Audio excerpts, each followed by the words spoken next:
نبی کریم صلی اللہ تعالی علیہ وسلم نے ارشاد فرمایا، تین لوگ ہیں جنہیں دیکھ کے رب مسکراتا ہے۔ یا رسول اللہ صلی اللہ علیہ وسلم وہ کون کون سے؟ تو محبوب فرمانے لگے، ایک وہ بندہ ساری مخلوق سوئی ہے، آدھی رات ہے، رات کا پچھلا پہر ہے، اس نے اٹھ کے وضو کر لیا، مصلی پہ کھڑا ہو گیا خدا کی یاد میں، فرمایا اسے دیکھ کے رب مسکراتا ہے جو اس کی شان کے لائق ہے۔ مسکراتا ہے اللہ، یہ تو سونے کا ٹائم تھا، یہ تو گہری نیند آنے کا وقت تھا، رات کا پچھلا پہر، رات پوے تے بے درداں نو نیند پیاری آوے تے درد منداں نو یاد سجن دی ستیاں وی آن جگاوے، اور ساون کی کالی راتوں میں جب بوندا باندی ہوتی ہے، وہ راتوں کو اٹھ اٹھ روتے ہیں جب خلقت ساری سوتی ہے، اللہ مسکراتا ہے۔ اور سننا میرے بھائی، میرے نبی پاک صلی اللہ تعالی علیہ وسلم فرماتے ہیں، جب مسلمان نماز کے لیے صفیں بناتے ہیں نا، ترتیب لگ رہی ہوتی ہے، اب اللہ کی بارگاہ میں کھڑے ہوں گے، قیام کریں گے، رکوع کریں گے، سجود کریں گے، فرمایا جب مومن صفیں بناتے ہیں تو رب دیکھ کے مسکراتا ہے،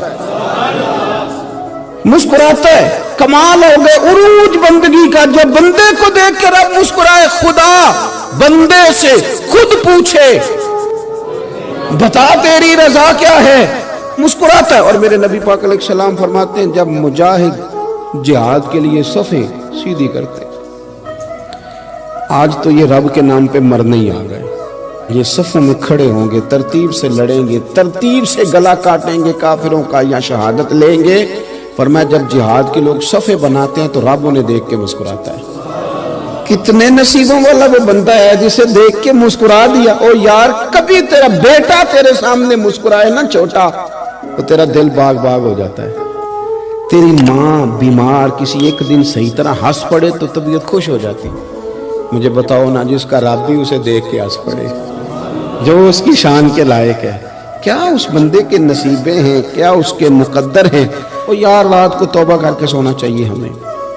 کچھ غلطیاں ہم کرنا نہیں چاہتے پر ہم سے ہو جاتی ہیں، کچھ دل ہم توڑنا نہیں چاہتے پر وہ ٹوٹ جاتے ہیں، ہماری مجبوری ہوتی ہے ٹوٹ جاتے۔ رات کو اس کی بارگاہ میں ہاتھ باندھ کے، کشکول طلب دراز کر کے خوب استغفار پڑھنا چاہیے کہ مالک بندے ہیں نا، کیا کریں، نفس کا ساتھ ہے، دنیا کا ساتھ ہے، خواہشات نفسانیہ، مالک معاف کر دے۔ درد سے توبہ، رسم نہ ہو، کہانی نہ ہو، لفظ نہ ہو، جملے نہ ہو، اور جناب ایسے لوگوں کے بیچ بڑے ہاتھ باندھ کے اور بڑا کوئی ضرورت نہیں، آپ اکیلے اپنی چارپائی پہ بستر کے اندر منہ دے کے بھی درد سے کہیں گے نا معاف کر دے تو وہ تو مہربانی بڑا ہے۔ میرے نبی پاک صلی اللہ علیہ وسلم مثال دیتے ہیں، فرمایا ایک آدمی صحرا میں جا رہا، صحابہ سے حضور خطاب کر رہے ہیں، فرمایا ایک آدمی صحرا میں جا رہا تھا، اس نے اپنی اونٹنی پہ کھانا پانی پیسے ہر چیز رکھی ہوئی تھی، صحرا تھا بہت بڑا، درمیان صحرا کے گیا تو تھوڑا سا سستانے کے لیے، آرام کرنے کے لیے اونٹنی سے نیچے اترا۔ اب اس نے اونٹنی کی لگام، اونٹنی کی نکیل اپنے سرہانے کے نیچے رکھی، ہاتھ کے ساتھ پکڑی اور سو گیا۔ تھوڑی ہی دیر کے بعد جب اس کی آنکھ کھلی تو دیکھا اونٹنی غائب ہے۔ صحرا میں وہ پیدل نہ آگے جا سکتا ہے، نہ پیچھے جا سکتا ہے، نہ دائیں نہ بائیں، کھانے کو روٹی نہیں، پینے کو پانی کا قطرہ نہیں، تھوڑا ادھر بھاگا ادھر بھاگا، تھک گیا۔ کریم محبوب فرماتے ہیں وہ پوری طرح نڈھال ہو گیا اور مایوس ہو گیا، معاذ اللہ، مایوس ہو کے دوبارہ اسی جگہ آ کے لیٹ گیا جہاں پہلے لیٹا تھا، انتظار کرنے لگا کہ اب موت ہی آئے گی، آخری وقت ہے، نہ میں پیدل یہ صحرا کراس کر سکتا ہوں، نہ پیچھے جا سکتا ہوں، نہ کھانا ہے نہ پانی ہے، سوائے موت کے کوئی سہارا نہیں۔ حضور فرماتے ہیں وہ رستے میں دوبارہ لیٹ گیا، اچانک اس نے رخ بدلا تو اونٹنی سامنے کھڑی تھی۔